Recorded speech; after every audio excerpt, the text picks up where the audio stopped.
انا مش عارفه اقول لك ايه. الكروت دي يعني الكروت دي فظيعه فظيعه. الموبايل المستفز الصغير ارميه، ما بحبوش، لا مش عاجبني، مش هستغنى عنه ابدا. تفتكري هنفضل صحاب طول العمر؟ طبعا الحمد لله ان شاء الله يا رب. اكيد الحمد لله ان شاء الله يا رب. والف الف مبروك. في رابط بيجمعنا بالناس اللي بنحبهم، المشكله انه بمرور الوقت ممكن يضعف. رباط هدفه يرجع الرابط ده من تاني زي الاول واقوى. حلقه جديده ورابط جديد. هبدا انا ولا انت؟ والله انا صاحب واحد فانا هبدا. صاحب واحد. يلا اتفضلي. ايه اكتر حاجه مميزه في صحوبيتنا؟ ان احنا عندنا نفس الفايب الهلهلي ده، اللي هو ما بنتكسفش نهبل. احنا الاثنين بالذات يعني في صحابنا كلهم فيهم حته هبل، بس احنا الهبل اكسترا شويه. معاكي صح؟ من زمان فعلا. اوكي يلا دورك. اكتر لحظه كنتي فخوره بيا فيها؟ ياه كيوت قوي السؤال ده. كتير بتهيألي اكتر حاجات ريسنت فاكراها ان لما ببقى معاكي في اي خروجه، خصوصا لو انا وانتي لوحدنا يعني، وفجاه نلاقي واحده راندوم في الشارع جايه تسلم عليكي، تقول لي ايه ده نوران، انتي نوران البنان بحبك قوي، وتقعد بقى تتصور معاكي وتقول لك انا شفت فيديو مش عارف ايه اثر فيا، وتحكي لك الاكسبيرينس بتاعتها، ان انتي قد ايه الحاجات اللي انتي بتقوليها عامه بتخلي الامباكت على خصوصا على الناس الصغيرين في السن، سواء يعني اولاد او بنات. بيبقى امباكت حلو قوي، يعني انت بتديهم ثقه في نفسهم ان هم يعرفوا يبقوا نفسهم وكده. فانا لما بشوف ده في الناس وانت بتاكسبتيه او بتستقبليه بطريقه ماتيور وحلوه فيها ويلكم، يعني ويلكمينج، وفي نفس الوقت ما فيهاش بقى اللي هو انا يعني مش كده يعني، بتصوري معاهم وبتسمعيهم حتى لو احنا مشغولين. فانا بقى في اللحظه دي بقعد ابعد شويه، اسيب اللحظه تحصل يعني وكده، بقى بنرجع بقى نكملها كنا بنقول ايه وبتاع وكده. فالموضوع بقى على قد ما هو فريكونت على قد ما دايما بحب اشوفه بيحصل. ماشي انا ولا انت؟ موقف كان هيبقى اصعب لو ما كنتش معاكي؟ افتكرت حاجه على طول اول ما سالت السؤال ده. لما كلمتك كنت بعيط وبقول لك ان في حاجات كتير اوفرويلمنج في حياتي، وانتي قلتي لي طب ما ثيرابي. 2019 قلتي لي طب ما تجربي ثيرابي، واديتيني رقم دكتور، وساعتها اتشجعت قوي لان الموضوع كان في مخي بقاله سنين وما كنتش عارفه ابدا منين واروح لمين وكده. كانت واتساب كونفرسيشن كمان، انا فاكره كانت واتساب كونفرسيشن بقى. يعني الاول كنت تقريبا عندك في البيت وقعدنا نرغي كتير قوي، وبعدها بيوم بعتيلي تاني فقعدنا نتكلم على الواتساب، وساعتها بقى انت قلت لك لا لازم تجربي تروحي وكده. دي حاجه غيرت حياتي كلها. يا نور انت فعلا بقيتي ما شاء الله حد تاني، واشتغلتي على نفسك كتير جدا بصراحه، فبرافو عليكي يعني حاجه هذا بفضل ربي الحمد لله. ماشي انت بقى. انا اوكي. اول حاجه بتفتكريها لما اسمي بيتقال قدامك في قعده؟ اولا الوان فايبرنت وتكستشرز كتير ولبسك مبدئيا اكتر حاجه.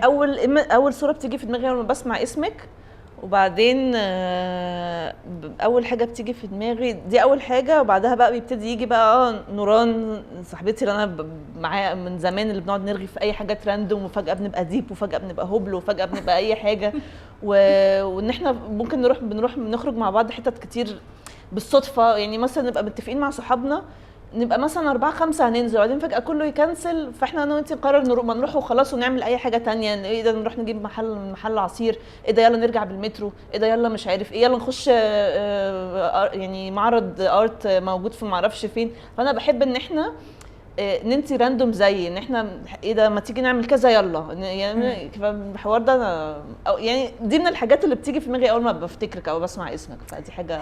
انا مش عارفه اقول لك ايه. الكروت دي يعني الكروت دي فظيعه. طيب انت بقى ولا انا؟ انا بقى انت. حاجه بعملها بتضايقك مني؟ الموبايل الصغير المستفز اللي معاكي ده. ده بس منظره بيضايقني. انت مش بتعصبي منه فعلا؟ بتعصب منه. مستفز قوي. انا بجد اتعصبت واحمريت بسبب اللي انا افتكرته. ايه ده؟ مع ان يعني انت مش هتستخدميه، بيعصبك ليه؟ ما اعرفش، وبحس ان انا مش عارفه اوصل لك رغم انت بتردي على واتساب عادي. ايوه بس ما اعرفش، بحس ان انا لازم نتقابل عشان نبوند. بحس ان انت بس يمكن عشان السوشيال ميديا بيرسون وعلى طول موجوده حياتي. انت عشان ساعات لما كنت بستخدمه ما كنتش بفتح خالص انستجرام وكده. مستفزه وما بترديش عليا. كنت في فتره كده لا كنت برد بس على الواتساب بس ما كنتش بفتح انستجرام. هو الموبايل المستفز الصغير ارميه، ما بحبوش، مش عاجبني، مش هستغنى عنه ابدا.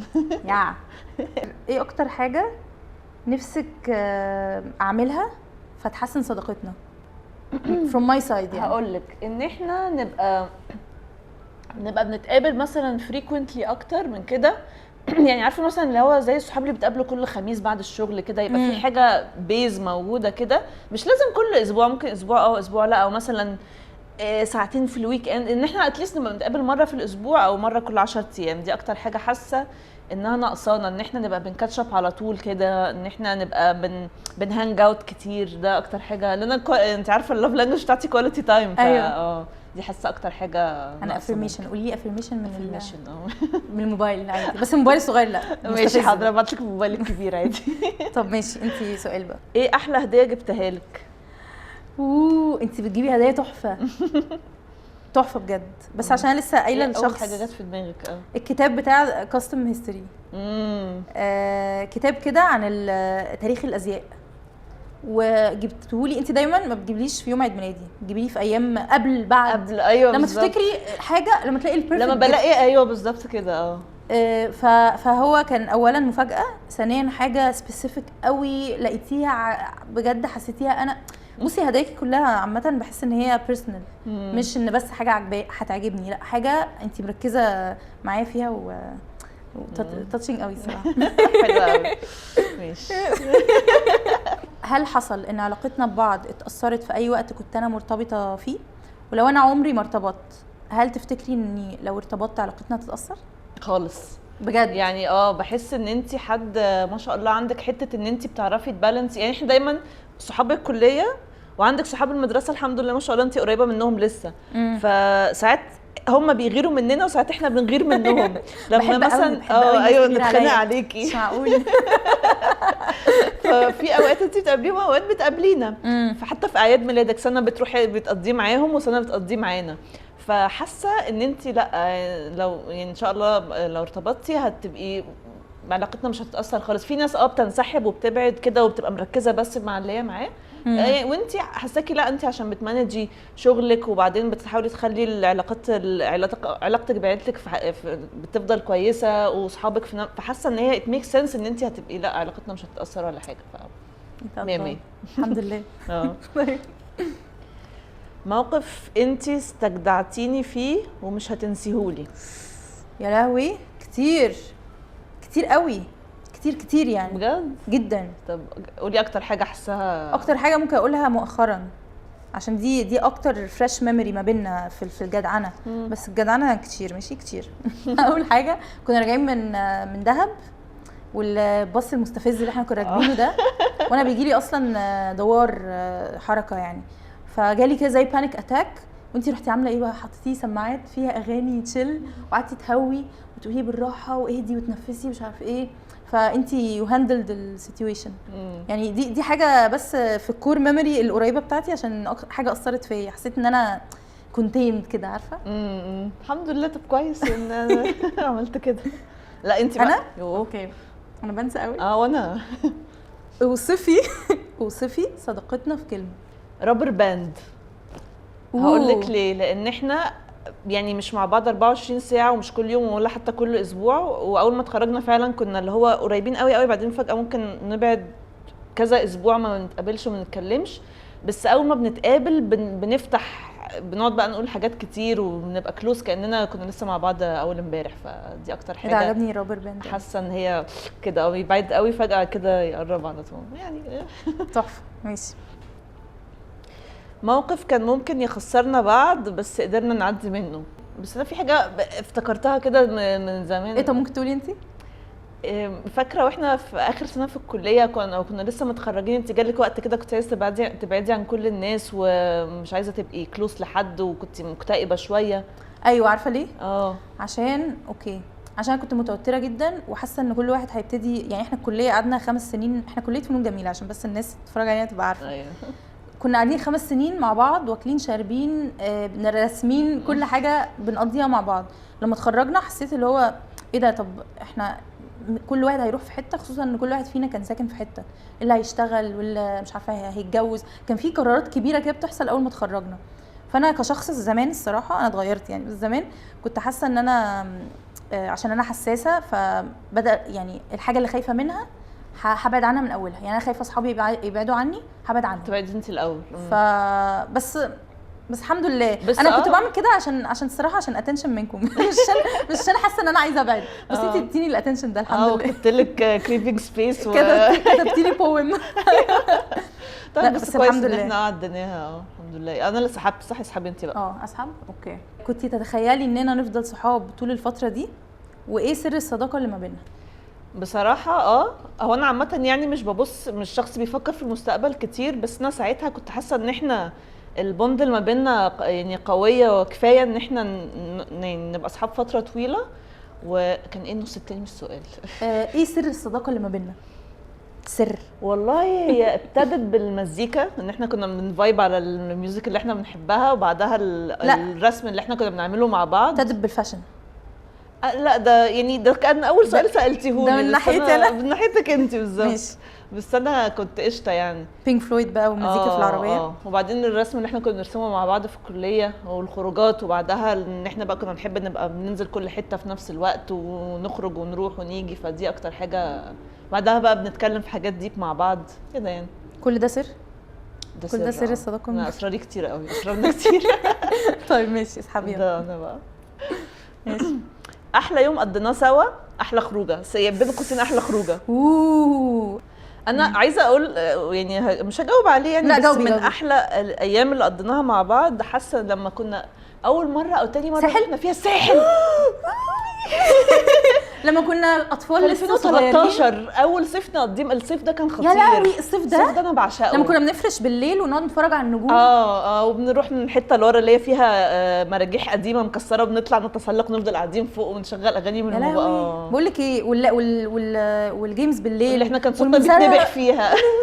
والبحر ومش عارف ايه. عايزه اقول لك من اكتر الحاجات اللي انا فاكراها اللي بحبها في الوقت ده، او في كانوا 5 ايام، ان انا موبايلي انا رحت شحناه من القاهره 100%، كان ساعتها تقريبا بلاك بيري حاجه كده.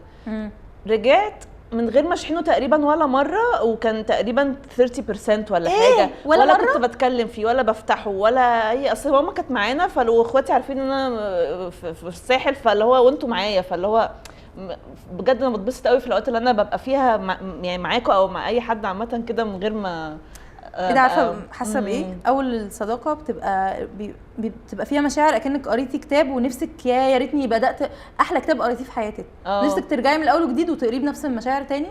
عشان كنا فريش كده وكنا لسه بنتعرف على بعض. ايوه وكان عندنا انرجي قوي وصوتنا عالي. يا لهوي انا ما بقاش عندي والله. ايوه كان عندي كميه انرجي راحت كلها. شفتي بقى؟ معلش. عمر حد حاول يوقع بيني وبينك؟ مش توقيع بصراحه، لان انا الحمد لله ما بعرفش ناس بيحاولوا يوقعوا ما بيني وما بين الناس اللي انا بحبها. دي حاجه الحمد لله انا مبسوطه انها موجوده يعني في حياتي. نقي صحابك يعني. بالظبط. عشان احنا عارفين بعض برضو، احنا بقالنا سنين صحاب. تخيلي لو حد جه قال كلام وحش عن التاني من ورانا، هتصدقيه؟ لا طبعا. ايه الهبل ده؟ هكلمك على طول. بالظبط. تتاكدي. انا خايفه نتحسب بعد الحلقه الصراحه. انت انا بقى تاني حاجه حلوه كنت مستنياها مني وانا ما عملتهاش. انت شخص فري سبيريتد قوي، وليكي صحاب بالهبل، وبتحبي دايما تفولو قلبك، يعني اللي عايزاه بتروحي تعمليه ومش عارفه ايه. ففي الاول لما كنا بنسافر مع بعض انا وانتي بس، عشان انتي عندك صحاب كتير وجروب سفر وجروب مش عارفه ايه، وانا كنت لسه سيلف كونشس وما بعرفش اتكلم مع الناس وكده. كنت حاسه انا مسافره معاكي انا وانتي. انتي بقى كنتي بتنطلقي، كنت بحس ان انا لوحدي. فيمكن دي ساعتها كانت بتضايقني، بس واحده واحده لا مش مضايقاني خالص. بالعكس انت بتعملي حاجات حلوه اصلا بتفاجئني بجد. مبقاش محتاجاها وانت بتعمليها ليه. ماشي نكست. في فقرة تعرفني كل واحد من الضيوف معاه سبورة وقلم، كل واحد فيهم هيسحب كارت فيه سؤال وهيقراه بصوت عالي، وهما الاتنين هيجاوبوا عليه. بس المرة دي كل ضيف هيجاوب مكان الضيف التاني، وبعدين هيوروا لبعض السبورة، وخلينا نشوف مين فيهم يعرف التاني اكتر. ايه الحاجة اللي انا بعملها لنفسي عشان اغير مودي؟ اوكي. انتي بتكتبي كده على طول؟ يلا ماشي. بتروحي دهب. ده حل الحاجات كتير. او كاترين يعني. او كاترين. بتقعدي في البيت تعملي حاجه سخنه كوزي وسلطه واكل خفيف بتحبيه، وتتفرجي على حاجه لوحدك وما تكلميش حد قوي. صح. صح. صح صح. لو كومنتات مضايقاكي هتردي عليها ولا هتقولي المسامح كريم؟ ماشي. استنى، دي قصه دي ولا ايه؟ خلصت يلا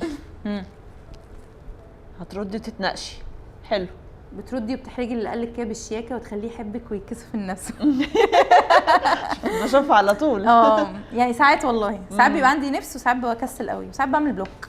بما اني يعني في السوشيال ميديا، انت في الحياه الحقيقيه لا بتناقشي بتناقشي عادي. يعني عمرك بتاخدي الموضوع بطريقه اوفندد ما تبقيش اوفندد ولا بتاخديه بطريقه ديفنسيف، تبقي اللي هو لا انا عايشه في حياتي واي حد يقول اي حاجه براحته. ده اللي بحبه فيكي، يعني مش تتخلقي على حاجه يعني. صح. تعرفي ايه اكبر هدف نفسي احققه في حياتي؟ اوكي. اكبر هدف نفسك تحققيه في حياتك؟ اكبر هدف؟ انت سبيسيفيك قوي في اهدافك. انا بجد انا متعبه جدا بالنسبه لي. متعبه في اهدافك قوي. اذا كنت انا مش عارفه ايه بس ماشي. هحاول ارتجل كده. استنى. اوكي يلا. تكسري ريكورد الفري دايفنج وتبقي انستراكتور. هو انا ممكن ابقى افكر عايزه ابقى انستراكتور بس ان انا اكسر ريكورد احتمال في ديسيبلين معين بس يعني ده مش هدف. بس هو لا هو حاجه قريبه منه شويه. حاسه ان هو مش بعيد قوي عليا ان انا ابقى عايزه حاجه زي كده. اوكي. تبقي مستقله ماديا، ده تحفه، ده بجد حاجه فعلا عايزه اعملها. تسافري بلاد كتير برضو. يعني اهداف صح. مع اني مش بحاول قوي في اخر واحده من كتر ما الدنيا متربنه في كل حاجه وانا ما بحبش اوجع دماغي قوي كده. بس هو لا at some point ايه. طب ايه اكبر هدف؟ بصراحه لسه بشتغل على الحاجات دي، فانا مش واصله لحاجات معينه. اوكي. طب بس هما فعلا كذا حاجه، يعني هما مش حاجه واحده. البراند بتاعتك نوت تبقى عالميه، او انا اللي نفسي ليكي بكده. صح ولا غلط؟ انت هي صح. لا مش ما تبقاش عالميه على فكره. انا مش عارفه ليه. هل انا كده مش طموحه؟ عادي. لا انا نفسي بس اعمل بوتيك ويبقى كيوت كده واستاتيك وابيع فيه بس الحاجات بتاعته. يعني ده الهدف اللي عندي. وانسباير بقى للناس الثانيه تعمل كده. لكن انا ابقى عالميه هاسل كبيره جدا ويبقى عندي بقى كذا برانش وبزنس بقى وحوار وده وجع دماغ. وانا ارتست، انا عايزه اعمل لبس حلو، يعني مش عايزه اقعد اوجع دماغي. لا لو حد هيمانج مكانك وانت بس تبقي تعملي ارت. طب وبعدين عشان فلوس يعني؟ مش عارفه. لا انا هدفي الصراحه ان انا ابقى دايما اشتغل ان انا ابقى سعيده، عشان دي حاجه صعبه. اهم حاجه بجد. لا حلو يعني دي اكتر حاجه انت عايزه فعلا تبقي توصلي لها وتبقي فيها. ايوه ابقى سعيده. ده هدف جينيريك بس يعني. حلو. قولي لي 7 حاجات موجوده دايما في شنطه ايدي. حلو قوي ده. نايس. 1 2 3. هتقري انت الاول؟ ازازه ميه طبعا، مفاتيح، محفظه، روج، مناديل مش دايما، ساعات بنساها، موبايل، اوكي، سبراي مساء الورد.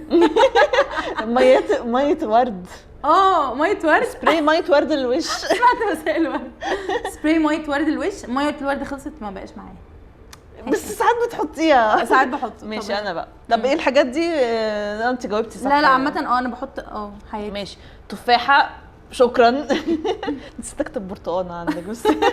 موبايل صغير مستفز. هو كده حتى موبايلي الطبيعي صغير برضو فكده يبقى مستفز. انا قصدي على الاسود. ميه ما اقدرش اعيش من غير ميه. روج مش دايما بقيت بحطه بجد. اوكي. وايبس يعني تقريبا بحط حاجات كده كانت بتبقى صغيره قديمه ومش دايما. اوكي. مكسرات ساعات لا. لو انا واخده شنطه الشغل مفتاح العربيه ده اكيد. اوكي. ماشي. اوكي. كائن نهاري ولا ليلي؟ انت تجاوبي عليا وانا هجاوب عليك. ماشي.